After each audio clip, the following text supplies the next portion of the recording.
करणार आहोत आपण मिसळ पाव। त्यासाठी मटकी, कांदा, लसूण, सगळे मसाले, कढीपत्ता, लसूण घेतलेला आहे।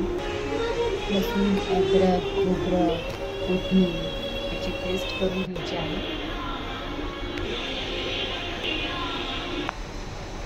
ही पेस्ट तयार झालेली आहे आपली।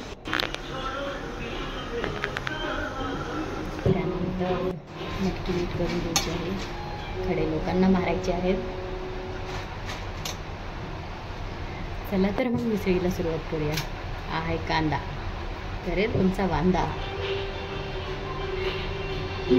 कांदा कापता येत नाही मला, शिकवाल का?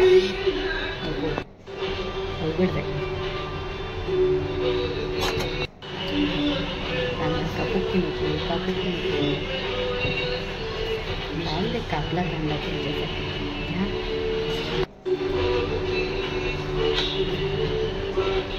चिंदरी करून घे कांदे घ्या। रस्ते आता कांद्याची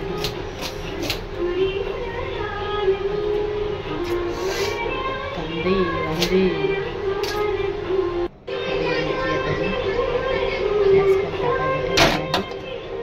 जसे तुम्ही तापलेले आहात। आता असं तापून तापून 2 पळी तेल टाकायचं आहे त्याच्यात। त्यानंतर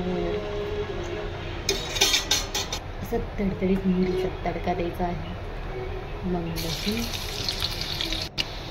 आणि मग जिरे, कढीपत्ता, कांदा छान फ्राय करायचा आहे। त्यावेळी मग मटकी टाकायची। मटकी टाकल्यानंतर मटकी फ्राय करायचं आहे। त्यानंतर चवीनुसार हळद